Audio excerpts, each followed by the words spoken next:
कहते हैं कि दुनिया में मन सबसे ज्यादा शक्तिशाली चीज होती है। अगर किसी चीज को तुम पूरे मन से चाह लो तो तुम उसे हासिल कर सकते हो। ये मैं नहीं कहता, ये सभी महापुरुषों का कहना है। लेकिन अगर ये सत्य है, ये सच है, तो जो हम अपने मन से चाहते हैं वो हमें हासिल क्यों नहीं होता है? भाई कोई भी इंसान अपने मन में दुख तो नहीं चाहेगा, लेकिन वो रहता तो दुखी है। हर इंसान अपने मन से तो कामयाब होना चाहता है, खूब पैसा कमाना चाहता है, लेकिन फिर भी वो कामयाब नहीं होता। भला ऐसा दुनिया में कौन इंसान होगा जो अपने मन में ये चाहेगा कि मैं नाकामयाब रहूं या मैं पैसा ना कमाऊं? सोचने की बात है। तो इसमें दो चीजें निकल के सामने आती हैं। या तो वो महापुरुष गलत थे जिन्होंने ये बात बोली कि मन से चाही हुई चीज हासिल हो जाती है, या फिर हम गलत हैं। आज की कहानी जो मैं आपको सुनाने वाला हूं उसमें आपको एक ऐसा मंत्र मिलेगा। उसे समझने के बाद आपको एक ऐसा मंत्र पता चलेगा जिससे आप ये समझ पाएंगे कि अपने मन से कोई भी चीज कैसे करवाई जाती है, मन में किसी भी बात का बीज कैसे बोया जाता है। ये इस कहानी से आपको अच्छी तरह से समझ में आ जाएगा। और इससे आप ये भी समझ पाएंगे कि आकर्षण का नियम, लॉ ऑफ अट्रैक्शन कैसे काम करता है। कहानी छोटी सी है लेकिन बहुत ही गहरी है। इससे पहले कि आप इस कहानी में खो जाएं, इस चैनल को सब्सक्राइब जरूर कर लें। तो चलिए ये कहानी शुरू करते हैं। एक बार की बात है, एक आदमी के जीवन में सिर्फ दुख ही दुख थे। वो जो भी काम करता उस बेचारे का वो काम पूरा ही नहीं होता। घर में आता तो घर में कलेश बना रहता, किसी से कोई मदद मांगता तो कोई उसकी मदद नहीं करता। ऐसा लगता था कि चारों ओर से दुखों का पहाड़ उसी पर टूट पड़ा है। उसे समझ नहीं आ रहा था कि मैं इन दुखों से पार कैसे पाऊं। वो दिन रात यही सोचता रहता कि अपने दुखों से छुटकारा कैसे पाना है। इसी कारण से वो रात में सो भी नहीं पाता था। उसकी आंखों के नीचे बड़े बड़े काले घेरे बन गए थे, जो इस बात का प्रतीक थे कि वो आदमी कितना दुखी है और कितना चिंतित है। कभी कभी तो उसके मन में आत्महत्या करने के भी ख्याल आते थे, लेकिन अपने परिवार की चिंता करके वो ये कदम नहीं उठा पाता था। वो इतना दुखी हो गया कि उसने निर्णय किया कि वो इन दुखों से छुटकारा पाके रहेगा। इसके लिए चाहे उसे कितनी भी मेहनत करनी पड़े, कुछ भी करना पड़े, चाहे अंगारों पे चलना पड़े, लेकिन इन दुखों से छुटकारा हासिल करके रहेगा। ऐसे ही एक दिन उसने अपने मित्र से पूछा कि मैं अपने जीवन को कैसे सुधारूं। उसके मित्र ने उसे बताया कि तुम किसी बाबा के पास जाओ। बाबाओं के पास ऐसा मंत्र होता है जिससे सारे दुख मिट जाते हैं, जीवन खुशियों से भर जाता है और धन संपदा भी हासिल हो जाती है। तुम किसी ऐसे बाबा को ढूंढ लो, बस तुम्हारा काम बन जाएगा। उस आदमी के मन में ये बात पूरी तरह से पक्की बैठ गई कि कोई बाबा ही मेरा दुख दूर कर सकता है, और इसीलिए उसे किसी भी बाबा के बारे में पता चलता तो वो उस बाबा के पास पहुंच जाता। वो उस बाबा को अपनी समस्या बताता और उससे उसका समाधान पूछता और कहता कि बाबा मैं कुछ भी करने के लिए तैयार हूं, लेकिन मेरी इन समस्याओं से मुझे छुटकारा दिला दीजिए। आप जो कहेंगे मैं वो करूंगा, लेकिन मेरे जीवन को सुधार दीजिए। बाबा उसे कुछ टोने टोट के बता देते थे करने के लिए, और बदले में दान दक्षिणा ले लेते थे कि ये टोना टोटका करने के बाद तुम्हारे घर में सुख शांति बनी रहेगी, बस इस टोटके को पूरी विधि के साथ करना। वो आदमी घर लौटकर पूरी विधि के साथ टोने टोटके करने लगा, लेकिन बहुत टोने टोटके करने के बाद भी उसके जीवन में कुछ बदलाव नहीं आया। इसके विपरीत उसका जीवन और ज्यादा दुखी हो गया। जो भी बाबा उसे टोना टोटका देता था वो बदले में उससे दान दक्षिणा लेता था, जिससे उसका धन भी धीरे धीरे खत्म हो रहा था। इससे उसके जीवन में दुख और ज्यादा बढ़ गए। तब उसे लगा कि बाबाओं के पास जाने से तो मेरे जीवन में दुख कम होने की बजाय बढ़ते ही जा रहे हैं, तो मुझे क्या करना चाहिए? बाबाओं के पास जाऊं या ना जाऊं? फिर एक दिन एक आदमी ने उसे बताया कि तुम अपने घर में किसी पंडित को बुलाकर हवन करवा लो। हवन होगा, घर शुद्ध हो जाएगा। कोई भी बुरी ऊर्जा होगी घर में तो वो घर से बाहर चली जाएगी। किसी पंडित को बुलाकर पूरे विधि विधानों से मंत्रोच्चारण कराओ और हवन कराओ, जिससे घर में सुख शांति आए। उस आदमी के मन में ये बात बैठ गई और उसने एक पंडित को अपने घर पर बुलाकर हवन करवा दिया। हवन अच्छी तरह से संपन्न हुआ। बदले में पंडित ने भी अच्छी दान दक्षिणा ली और उसके बाद वो वहां से विदा हो गया। लेकिन कुछ दिनों के बाद उस आदमी को महसूस हुआ कि उसके जीवन में अब भी कोई बदलाव नहीं आया है। अब वो आदमी पूरी तरह से दुखी हो गया और ज्यादा परेशान हो गया। अब तो उसे लगने लगा था कि मेरे जीवन में से दुख कभी खत्म ही नहीं होंगे। और यही सोच सोच कर उस आदमी का बुरा हाल हो गया था। फिर एक दिन उसे अपने मित्र से एक ऐसे बाबा के बारे में पता चला जो समाधान बताने के लिए कोई दान दक्षिणा नहीं लेता था। उस आदमी को लगा कि ये बाबा दूसरे बाबाओं की तरह नहीं हो सकता, क्योंकि ये दान दक्षिणा तो लेता ही नहीं, और अगर दान दक्षिणा नहीं लेता तो ये सच में कोई सिद्ध बाबा होगा। और यही सोचकर वो उस बाबा के पास पहुंच जाता है। जब वो आदमी वहां पर पहुंचता है तो वो बाबा ध्यान में बैठे हुए थे। ये देखकर वो आदमी वहीं पर चुपचाप बैठकर ध्यान से बाहर आने का उनका इंतजार करने लगा। थोड़ी देर बाद बाबा ने आंखें खोली तो सामने एक दुखी और परेशान युवक को बैठे देखा। वो उसकी आंखों के नीचे काले घेरे देखते ही समझ गया कि ये आदमी अपने जीवन से कितना परेशान है। उसे संबोधित करते हुए बाबा ने पूछा कि बच्चा, क्या चाहते हो? बाबा के पास क्या लेने आए हो? उस आदमी ने कहा कि बाबा, मैं अपने जीवन से बहुत परेशान हूं। मैंने इन दुखों को दूर करने के लिए बहुत सारे रास्ते अपनाए। हर वो तरकीब करके देखी जो किसी बाबा ने मुझे बताई, हर वो काम किया जो किसी भी इंसान ने मुझसे करने को कहा, लेकिन मेरे जीवन में दुखों में कोई कमी नहीं आई। बाबा, इसके विपरीत मेरे जीवन में दुखों में बढ़ोतरी हो गई। मुझे समझ नहीं आ रहा है कि मैं क्या करूं।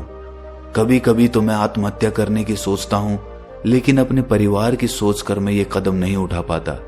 मैंने आपके बारे में बहुत सुना है बाबा, और मैं बहुत उम्मीद के साथ आपके पास आया हूं। कृपया करके मुझे कोई ऐसा मार्ग बताएं जिससे मुझे अपने दुखों से छुटकारा मिल जाए। मैं अपने दुखों से छुटकारा पाने के लिए कुछ भी करने को तैयार हूं। आप मुझे कोई भी रास्ता बताएं, चाहे वो रास्ता कितना भी कठिन क्यों ना हो, मैं उसको पार करके रहूंगा। बाबा ने महसूस किया कि आदमी तो सच में बहुत परेशान है। बाबा ने उसकी बात सुनकर कहा कि बच्चा, दुखों को दूर करने के लिए मंत्र ऐसे ही नहीं मिलते। मंत्र पाने के लिए कुछ करना पड़ता है। तुम कुछ कर सकते हो? ये सुनकर पहले तो उस आदमी ने सोचा कि ये बाबा भी मुझसे दान दक्षिणा ही मांगेंगे, लेकिन और कोई रास्ता ना पाकर उस आदमी ने कहा कि बाबा, आपको जितनी भी दान दक्षिणा चाहिए मैं देने के लिए तैयार हूं, लेकिन आपका मंत्र सच्चा होना चाहिए, वो पूरा होना चाहिए, उसका फल मुझे मिलना चाहिए। उसके बाद मैं आपको जो भी दान दक्षिणा लेना चाहते हो वो दे दूंगा। बाबा ने कहा कि दान दक्षिणा तो बहुत छोटी सी चीज है, मुझे वो नहीं चाहिए। इस पर वो आदमी सोच विचार करके बोला, तो बाबा, मैं अंगारों पे भी चलने के लिए तैयार हूं, आप मुझे बस आज्ञा दीजिए। बाबा ने कहा कि अंगारों पे चलने वाली छोटी चीज मैं तुमसे नहीं कराने वाला। मैं जो तुमसे कराने वाला हूं वो बहुत कठिन मंत्र है, उसे पूरा कर पाओगे? बाबा ने कहा कि बाबा, आप मुझे बताइए तो सही, मुझे करना क्या होगा, मैं कुछ भी करने को तैयार हूं। इस पर बाबा ने उसे कहा कि यहां से जब तुम अपने घर जाओ तो रास्ते में अपने मन में ये दोहराते जाना कि मैं सुखी हूं, मैं सुखी हूं, मैं सुखी हूं।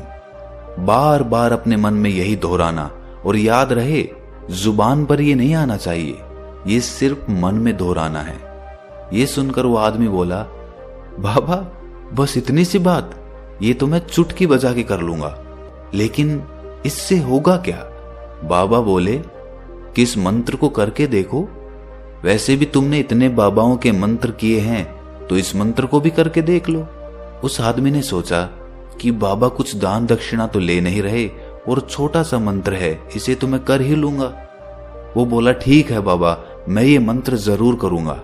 वो आदमी ये कहकर वहां से उठकर चलने लगा, लेकिन जैसे ही वो चलने लगा, पीछे से बाबा ने बोला कि बच्चा, एक बात याद रखना, जब तुम ये मंत्र अपने मन में दोहराओ तो तुम्हारे मन में बंदर के विचार नहीं आने चाहिए, बंदर का ख्याल भी नहीं आना चाहिए, तो ही ये मंत्र सिद्ध होगा।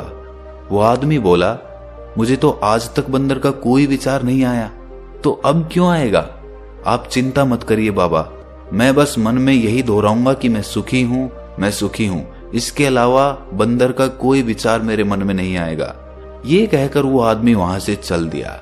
वो अपने मन में मैं सुखी हूं, मैं सुखी हूं ये दोहराता हुआ थोड़ी दूर ही चला था कि उसके मन में अचानक बंदर का ख्याल आ गया। बंदर का ख्याल एक बार आया और चला भी गया, लेकिन उस आदमी ने सोचा कि आज तक तो मुझे बंदर का कोई विचार नहीं आया, ये आज बंदर का विचार क्यों आ गया। और ऐसे करके उसने उस बंदर के विचार को पकड़ लिया। वो ये भूल गया कि मुझे क्या मंत्र दोहराना है और वो बंदर के बारे में सोचने लगा। जब थोड़ी देर बाद उसे फिर से होश आया तो वो फिर से अपना वही मंत्र दोहराने लगा जो बाबा ने उसे बताया था, मैं सुखी हूं, मैं सुखी हूं। लेकिन अचानक से उसे सामने एक बंदर दिखाई दिया और ये देखकर उसके मन में फिर से बंदर का विचार उठ गया और वो अपने अंदर से इस विचार को बाहर फेंकना चाहता था। वो चाहता था कि मेरे अंदर किसी भी तरह बंदर का विचार ना आए, लेकिन उसे तो सामने बंदर ही दिखाई दे गया। ऐसे ही जद्दोजहद करते करते वो घर पे पहुंचा और घर पे पहुंचने के बाद अपनी पत्नी को कहा कि हे बंदरिया, मुझे खाने में बंदर परोस दो। और जब उसे एहसास हुआ कि उसने क्या बोल दिया तो वो अपने बाल नोचने लगा।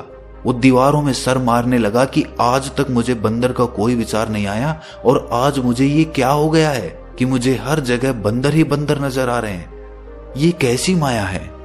यही सोच सोच कर वो आदमी रात भर सो नहीं पाया। रात भर करवटें बदलता रहा और सुबह उठकर सीधे उसी बाबा के पास पहुंच गया और उसके चरणों में गिरकर कहा कि बाबा, पता नहीं क्या चमत्कार हो रहा है, आज तक मुझे बंदर का कोई विचार नहीं आया, लेकिन कल से जब से आपने मुझसे कहा कि बंदर का विचार नहीं आना चाहिए, तब से मुझे हर जगह बंदर ही बंदर नजर आ रहे हैं। उस आदमी ने कहा कि बाबा, मुझे तो आपके पीछे पेड़ पर बैठा हुआ बंदर भी केले खाता हुआ दिखाई दे रहा है, ये हो क्या रहा है बाबा। ये सुनकर बाबा हंसने लगे। बच्चा, मन का जाल एक ऐसा जाल है जिसे समझ पाना इतना आसान नहीं है। बंदर तो तुम्हारे रास्ते में पहले भी आते थे। जब तुम मेरे पास आए थे तो इन्हीं पेड़ों पे ये बंदर घूम रहे थे, लेकिन तब तुम्हारे ध्यान में ये बंदर नहीं था, तब तुम्हारे ध्यान में सिर्फ अपने दुख थे। इसके बाद बाबा ने उसे बताया कि बच्चा, हम जिस चीज से भी दूर भागना चाहते हैं वही चीज हमारे मन में बहुत गहरे में प्रविष्ट हो जाती है, वो हमारे अंतर मन में समा जाती है। असल में हम जिस चीज से भी छुटकारा पाना चाहते हैं उससे छुटकारा इसीलिए पाना चाहते हैं कि वो हमारे साथ बहुत गहरे से जुड़ी हुई है, और हम जितना ही उससे छुटकारा पाना चाहते हैं वो उतनी ही गहरी हमारे मन में बैठती चली जाती है और आखिरकार वो हमारे अंतर मन में छा जाती है। ऊपर से तो हम चाहते हैं सुखी होना कि मैं सुखी हूं, सुखी हूं, हमारे होंठ भी यही बोलते रहते हैं, लेकिन हमारे मन में दुख समाये होते हैं। हमारे विचारों में, हमारे मन में हमें दुख ही दुख दिखाई देते हैं। इसीलिए अपनी जुबान से बार बार ये बोलने से कि मैं सुखी हूं, मैं सुखी हूं, हम सुखी नहीं होंगे जब तक ये मंत्र हमारे अंतर मन में प्रविष्ट नहीं होगा। इस पर उस आदमी ने पूछा कि बाबा, लेकिन ये मंत्र हमारे अंतर मन में प्रविष्ट कैसे होगा। ये सुनकर बाबा ने कहा कि बच्चा, अपने दुखों से लड़ना बंद कर दो। जब तक तुम अपने दुखों को दूर करने की सोचते रहोगे तब तक वो दुख तुमसे चिपके रहेंगे, तब तक वो दुख तुम्हारे अंतर मन पर अपना राज जमाए बैठे रहेंगे। और जिस दिन तुम उन दुखों के बारे में सोचना ही छोड़ दोगे, उन दुखों से छुटकारा ही नहीं पाना चाहोगे, उसी दिन से तुम्हारी जिंदगी से दुख गायब हो जाएंगे। क्योंकि किसी भी चीज से छुटकारा पाने के लिए हमें उस चीज के बारे में सोचना पड़ता है, और हम जितना ही उस चीज के बारे में सोचते हैं वो उतनी ही गहरी हमारे मन में प्रविष्ट होती चली जाती है। हम अधिकतर समय दुखों के बारे में ही सोचते हैं। हम यही सोचते हैं कि हमारे जीवन में दुख है और हमें इससे छुटकारा पाना है। इसी वजह से बार बार सोचने से वो दुख हमारे अंतर मन में प्रविष्ट हो जाते हैं और हमें एहसास भी नहीं होता। इसीलिए अगर तुम दुखों से छुटकारा पाना चाहते हो तो दुखों से छुटकारा पाने के बारे में सोचना छोड़ दो, तुम्हें दुखों से छुटकारा मिल जाएगा। अक्सर आदमी धूम्रपान छोड़ना चाहता है, शराब छोड़ना चाहता है, सुबह अपने आप से ये वादा करता है कि मैं कोई भी गलत काम नहीं करूंगा, लेकिन शाम को जब लौटता है तो नशे में चूर होकर लौटता है। ऐसा क्यों होता है कि जो हम सोच रहे हैं वो पूरा कर ही नहीं पा रहे हैं? असल में हम उस चीज को बहुत ज्यादा तवज्जो दे रहे हैं, उस चीज को बहुत ज्यादा अहमियत दे रहे हैं। जब भी हम उस चीज को छोड़ने के बारे में सोचते हैं तो हम उसकी इम्पोर्टेंस यानी कि विशेषता और ज्यादा बढ़ा देते हैं। हमारा मन उस चीज के बारे में जितना ज्यादा सोचेगा, शराब या धूम्रपान छोड़ने के बारे में जितना ज्यादा सोचेगा, हमारा मन उतना ही उस चीज के पीछे ज्यादा भागेगा। हमें उस चीज से लड़ना नहीं है, बल्कि बिना सोचे गुजर जाना है। और अगर इस मंत्र को हम समझ लेते हैं तो हम अपने जीवन में जो भी पाना चाहते हैं उसे अपने अंतर मन में डाल सकते हैं। और एक बार वो लक्ष्य हमारे अंतर मन में बैठ जाता है तो फिर सफलता पाने में कोई समस्या नहीं आती, कोई दिक्कत नहीं आती। तो दोस्तों, कैसी लगी आपको ये कहानी कमेंट सेक्शन में जरूर बताएं, और अच्छी लगी तो इस चैनल को सब्सक्राइब करना ना भूलें। तो मिलते हैं अगली कहानी में, तब तक के लिए अपना ख्याल रखें।